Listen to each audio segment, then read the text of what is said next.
G'day trendsetters and bedwetters, it's the old Gooserooter here from Geraldine. So I've been pottering around on a couple of tractors, tractor pull sled, couple more tractors. Actually, there's a shitload of friggin' tractors on the front lawn. I think there's about 8 last count.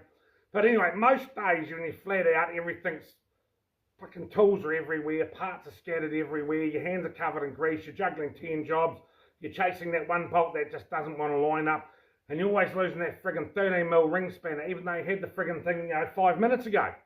But that's life, chaotic, frustrating, but full of purpose. And mental health is a lot like the state of your workshop. When things are humming along, it might look like a mess to everyone else, but you know where everything is. It's organised chaos. You've got your own rhythm, your own way of working. There's a method in your madness, even if no one else can see it. But every now and then, the boss walks in unannounced.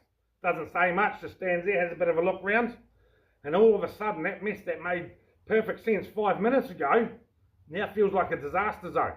You start panicking, start shoving tools back into drawers, start firing shit under benches. You wipe the grease off your face with a rag that's probably put more grease on than it's actually wiped off. You act like everything's fine, like the job's under control, even though you're probably 2 steps away from throwing the torque wrench across the workshop. That's the pressure of appearances. Trying to look like you've got it all sorted when on the inside you're barely holding it together.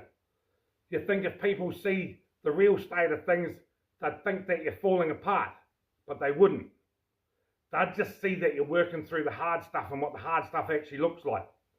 Positive thinking doesn't actually mean, or doesn't, you don't have to pretend that the workshop is spotless. It's about recognising that, yeah, it's a mess, but it's your mess. You're in the middle of a job, trying to tidy up, trying to fix shit. You're building, patching, welding, grinding,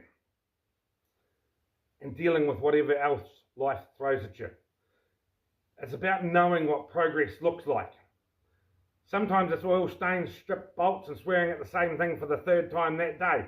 You just need to stop. Actually, you could be swearing for the same thing for the 3rd time 3 days in a row. Could be a Kenworth. But anyway, you just need to stop. Take a breath, look around. Pick up that 13mm, which for some reason's in the same place that you actually left it 5 minutes ago.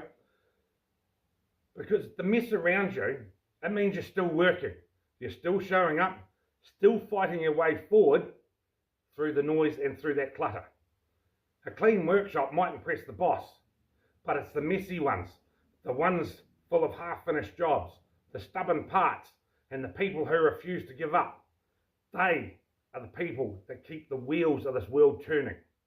And that goes for life as well. But anyway, that's just a couple of my thoughts today.